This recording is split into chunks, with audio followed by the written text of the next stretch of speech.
Hey, ARESxGOD here, and it's time to talk about Vanitas. Now, this episode was kind of in two tones, with a bit more comedic side, also quite a bit more serious, especially towards the end, and I got some Kaguya-sama Love is War vibes. But when we got to the serious part, it definitely leaned into that quite a lot more. But honestly, I had a lot of fun with this episode, and I'm very suspicious of Ruthven, even more than before, especially after the last episode's end credit scene. What he did this episode, oof! And John is so good when she gets embarrassed. So let's get into it and talk about it. Now, the episode begins with Vanitas getting an invitation from John to go out on a date. She's very well dressed in an actual dress this time. But there's a lot more to that date than it meets the eye. And this is where I got the Kaguya-sama Love is War vibes. And also weird sleeping positions by Noe with his pillow still being very cute. But now we actually have John being the one that's putting the moves out, so to say, being grateful for all that Vanitas did and actually confessing her love towards him. And his reaction was just priceless. That, huh? Look of disgust a bit over there, or surprised at it. But I feel like throughout the episode he kind of knew and he kind of used that against her. But who knows for sure, Vanitas being Vanitas. But she also was playing a different game, so to say. Love is War throughout this entire interaction between them. She actually asked Domi how to make Vanitas hate her or get rid of him.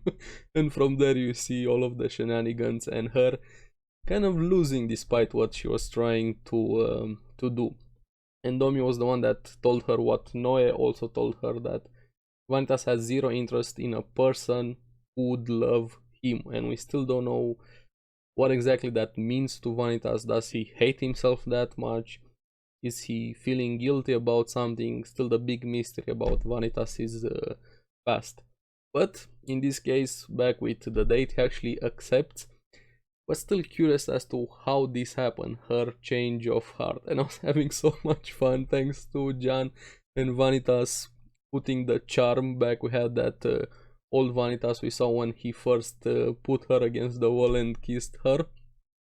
But she was definitely trying, losing, but trying very hard to make her plan succeed, so to say the least. But she couldn't. Literally couldn't. Vanitas with one move after the other, especially that compliment about her dress. And when she asked, oh yeah, the dress is very good, I know, thank you very much. No, I didn't mean the dress, I was talking about you. And I feel like after that moment she completely lost. And her being embarrassed, every reaction was so good. On the other side we also had the peanut gallery with Dante and Domi following them throughout the entire date. It definitely felt more like a rom-com than a serious show, so to say. But I was having fun, laughing quite a lot. And even the moment when Vanita saved her from a car, they had a moment over there also, and she kept losing with each each moment. She kept losing and kind of started to fall for him, even though she was having a really hard time admitting it to herself. But throughout the date we also swapped to the other side of the plot, so to say, or the episode, with Ruthven going to talk to Noe, actually waking him up, taking him out to coffee, and wanted to probe him from information quite a lot more and also test him, and I'll get to that. But Noe also said something very curious, especially with his relation with his teacher, or the shapeless one. He didn't know he was a special vampire, and Ruthven kind of made a joke remark, or I don't know if he was serious over there. Even he didn't know that the shapeless one was a special one, or I feel like that was more of a joke for Noah's benefit. Let me know if I missed something in that there. But this also puts up a lot of questions. What is their history? What exactly does Ruthven plan to do, especially after that end credits? And I have so many questions about this guy. Now it kept swapping back and forth with the date shenanigans, which I was liking quite a lot. She was losing, being very overwhelmed. Dobby being the stalker with Dante just being there, got dragged along with them. They actually end up having a proper date in a way because Jan kind of gave in into Vanitas' pressure, so to say, was being honest with herself and with Vanitas, despite all of the planning and shenanigans, and she admits she wanted to see Paris properly, even though she's been there a bunch of time, because every time she was worried about Luca, didn't have time to enjoy the view and anything along those lines. That's how they end up having a proper date, with Vanitas being the guy taking her everywhere, and she felt like she was a kid, amazed, wow, that everything sort of like the same way as Noe acts around things. I kind of liked seeing her in that mood, so to say, more open about herself, not always so serious. And every time she was embarrassed, she was stealing the show, so to say, at least. But also, talking about the town, Vanitas made something remark about the Sun Tower, because it was chosen instead of the Eiffel Tower, which you have in the real world. Also compared it to the Tower of Babel, so there might be something more to that Sun Tower, I don't know, or it might just be me reading too much into something that Vanitas said. And back with Noe and Ruthven, he also made a very interesting remark that he has the same feeling as when he's talking with his teacher or the Shapeless One, the same as when he's talking to Ruthven. So would Ruthven and the Shapeless One be more than just, I don't even know what they are, could they be related, brothers or something along those lines? The more we keep getting these crumbs of information, so to say, the more questions I have about them. Even Ruthven starts being a bit honest about himself, saying he used to be a sort of teacher back in the day. Sort of would have a lot more implication than just a straight up teacher, but also his students were all killed and he actually touched his eye patch, so maybe he got that wound or what exactly happened with his eye at the same time that his students were killed. Would it be the Shapeless One that killed them? I don't know, like I keep saying, so many questions surrounding Ruthven now, and also Vanitas with everything that is happening. And I feel like he was trying to probe him of information about Vanitas and also kind of turn him against Vanitas, or kind of bring him to his side, because Noe is slowly also starting to understand Vanitas, or kind of starting to figure him out a bit, and also that question between them, what do vampires and humans mean to you? But before we got to, an answer from Noe, we still had a bit more date shenanigans between Jan and Vanitas, but there are also things get a bit more serious.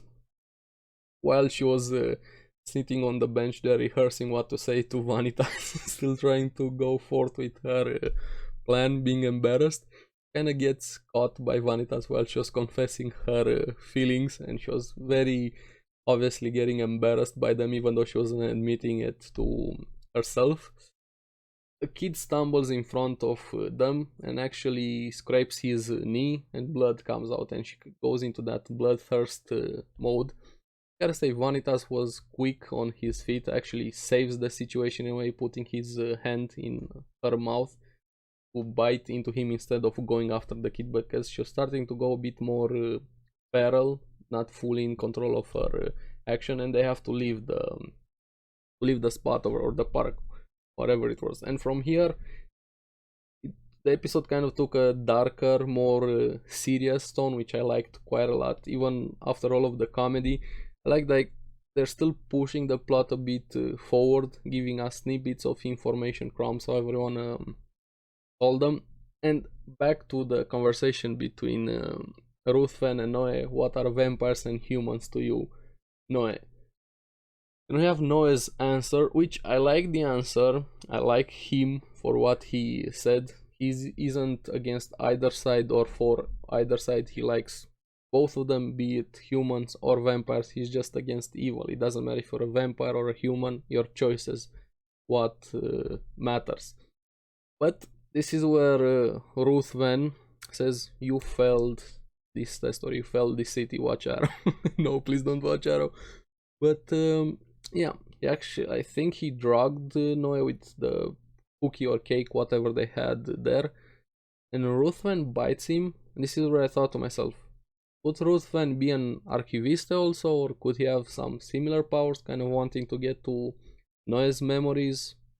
I don't know what other reason could he have to actually bite him. That's my only theory, so to say, or my only explanation for why he would bite him. Honestly, don't know. Let me know down in the comments below. Do you guys think that Ruthven could also be an archiviste? I don't know, but we're not gonna get an answer this episode, at least. Now, back on the other side, we had Jan just fully immersed into Vanitas's blood, just leaking all over it. Couldn't even communicate properly or talk. Like something was holding her back, and I actually go into this a lot more. Kind of confirms in a way she's a curse bearer, even though she couldn't talk about it. And Vanitas kind of deduces in a way that she can't speak about the curse. Somebody stopping her, or the curse in itself has a criteria into it to stop her from talking about the curse to somebody else. And she even has a flashback or an inner struggle, kind of like a Ruthven shadow blocking her from talking about the curse. I don't know if that is actually Ruthven or somebody that's similar to Ruthven. Could it be the shapeless one? I don't know, but something is definitely stopping her from being honest about the curse. And she just goes full into Vanitas' bloodstream. She wants more. They can have another one of those scenes where she was fully sucking on the blood. It felt like they were doing something else besides Vanitas being dried up over there. She almost went overboard though, but she stops herself because she has a flashback of past something that happened. I don't know fully, but hopefully throughout more episodes, and especially in the second car, we're gonna find out more about all of them, Jan, Vanitas, Ruthven, because I have so many questions and we're kind of nearing the end of the first core. But honestly, I'm having a lot of fun with the series. And the main thing that happened between them, she kept her promise with only consuming his blood and nobody else's, and he also makes a promise this time because she was very worried that one day she might wound or go after Luca, and she doesn't want that. He made the promise that if you ever go out of control, I will kill you. So yeah, I feel like that's probably gonna move her or mean a lot more to her than all of the date embarrassed shenanigans.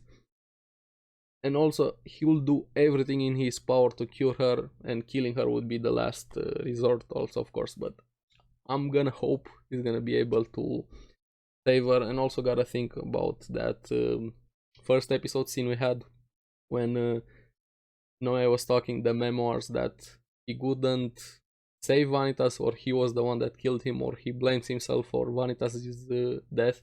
So things are definitely a lot more complicated. Hopefully we're gonna get an answer and it's gonna be a worthwhile one, but so far the series is really fun. I'm having a lot of fun with it. I'm curious what you guys think about it. Let me know down in the comments below. And as always, thank you very much for watching. Remember to like and subscribe, helps me quite a lot, and you guys get the latest videos on the series that I follow. So keep enjoying Vanitas. I'll see you in the next one. Bye bye.